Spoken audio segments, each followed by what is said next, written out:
Again. Ulan. Nabus na yung firework. Best?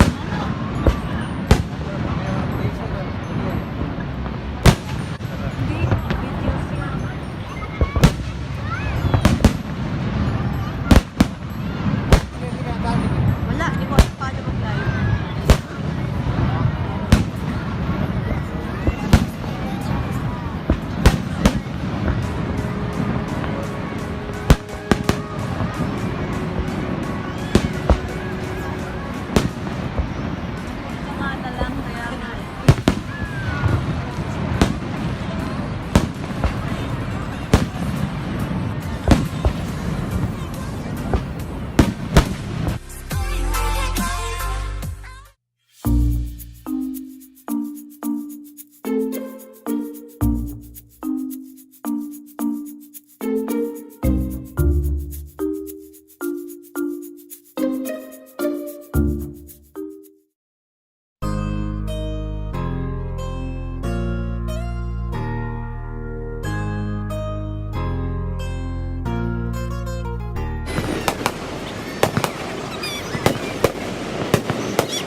Writings on the wall inside my head, inside of me.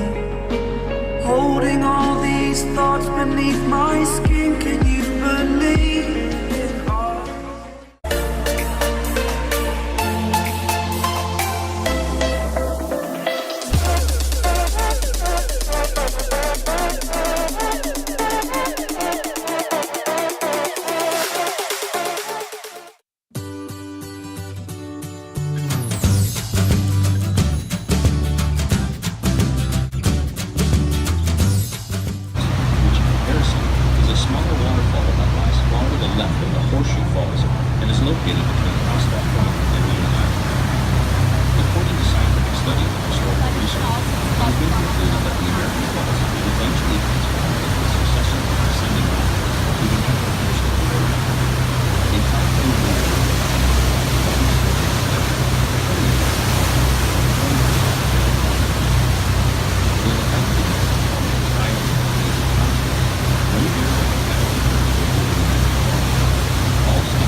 ba? water flow rate and shift. The height of the Niagara Falls stands at 180 feet or 56 meters high. Its crest line, 1,000. Now I can feel the wind.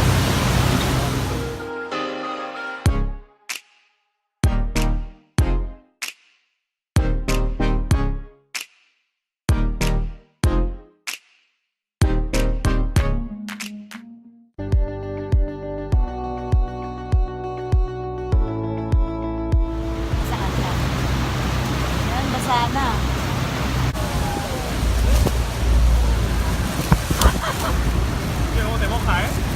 Cool. That's the mist. Woo! Yep, oh.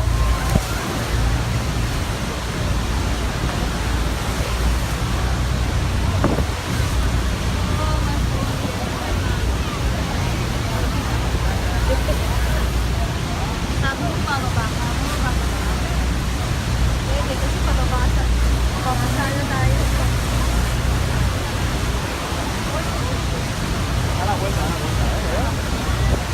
Qué pasada. Cómo impresiona.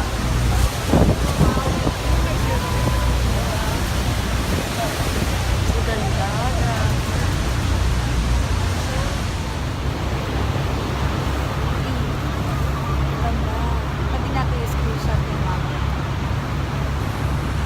Smile naman. Ikaw muna ay para sakot mo. Sakot. Yan, tapos picture lang kita dyan.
Constantly flowing air in the Niagara Peninsula, and that is absolutely critical in viticulture or winemaking for three main reasons. Number one, it helps with pest control. You don't really see bugs in a windy day, so our airflow for the vines really helps to keep bugs and pests from settling in our vineyards. Number two, it helps to keep the grapes dry. So if you've ever seen a grape on the vine before, or perhaps in the grocery store, you'll notice that they're very tight bunches, very small spaces in between them. This means that when there's rain or when there's dew in the morning, this water can actually get stuck in between the tight spaces of the grape.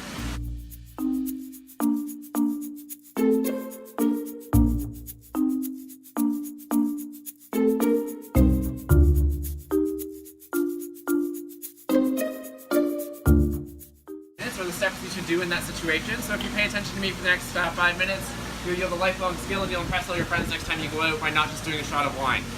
So the first step is to always know what you're drinking or know what you've ordered. So what I'm pouring right now is our 2015 Divine White. There's no grape name or species on the label of this bottle.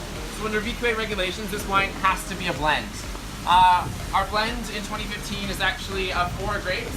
It's 43% Pinot Gris, 36% Riesling, 20% Gewürztraminer, and 1% Chardonnay. So now that you know what you're drinking, we can go ahead and do a visual inspection. So you're going to take your glass by the stem. You never hold a wine glass anywhere but the stem. If you don't have a stem, you hold it by the top. And the reason for that is if you hold the wine here, your hot little hands will warm it up, and it'll actually spoil the wine a little bit. So you always want to hold by the stem whenever possible.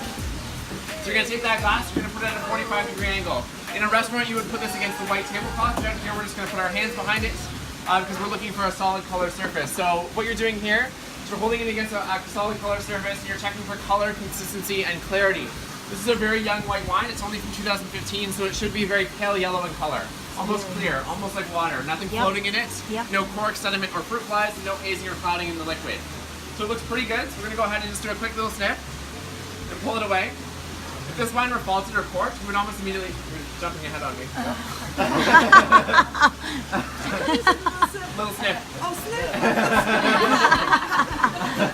Sorry. It's okay. Sometimes I take away what other they say. Yeah. So the reason you do that is because if this wine were faulted or corked, you would almost immediately smell really gross things. You'd smell like musty basement or wet dog or sulfur or vinegar, and that would be coming pungently off the nose of the wine. So this smells pretty good. So what we can do now is we can go ahead and humor the glass. We're going to swirl it in the air. If you find it hard to do in the air, you can do it on the table like the one here in front of us, or you can do it on your hands on the top. And what you're doing here is you're actually just opening up the molecules in the wine to the molecules in the air. So you'll notice this really increases the aroma to the smells of the wine. So after you swirl the wine pretty aggressively and take a smell, you'll notice that it smells much more pronounced or open than it did the first time. So what does this wine smell like? And don't say wine or grapes. I don't know. For me, it smells like fruits. I smell apricot, I smell melon, I smell a little bit of rose petal. There's virtually no wrong answer when you're doing this. So long as you don't tell someone that you smell oak in a completely unoaked wine, or something ridiculous like strawberry or peanut butter in a white wine, it's entirely based on your perception. So I remember what apricot or melon smells like, and when I smell this wine, it triggers a memory for me. There's nothing but fermented grape juice in this bottle or glass, but it will remind one of other scents. Humans have a very strong olfactory sense. You almost did it again. I almost did it. Humans have a very strong olfactory sense, so we can remember and organize hundreds of thousands of scents. We have a significantly reduced capacity for that on our palate, so it's always important to kind of smell the wine and take a minute and kind of get some of the flavors out of it. So the next part, the part you've already jumped ahead on, we're going to take a small sip. We're going to swirl it around our mouths, almost like mouthwash. We're not going to judge the wine in the first sip though. We're going to swallow it, and we're going to immediately take a second sip right after. And I'll tell you why right after we do it. Alright.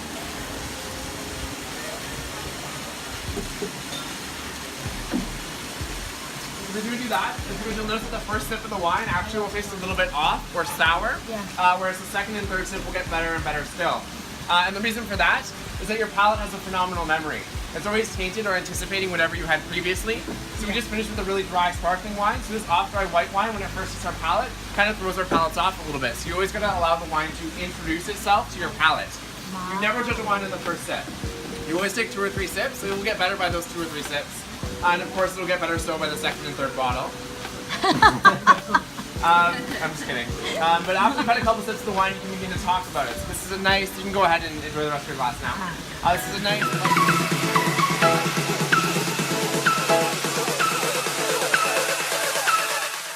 structure known as tannin. So tannin will come out of the skin and into the wine.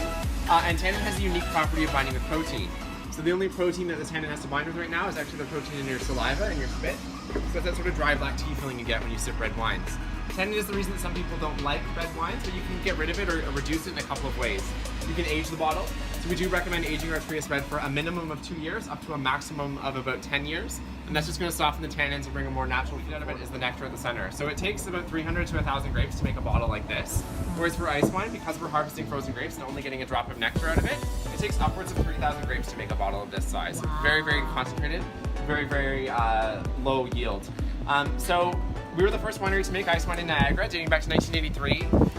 And this one here is our Vidal ice wine. Vidal is the most common ice wine in the region. About 80% of all ice wine produced in this region is this grape. So we're going to taste it the same way we would taste a typical wine, but before we actually taste it, or before we actually put it on our palates, I just want you to wait for me because I'm going to explain to you how to taste ice wine properly.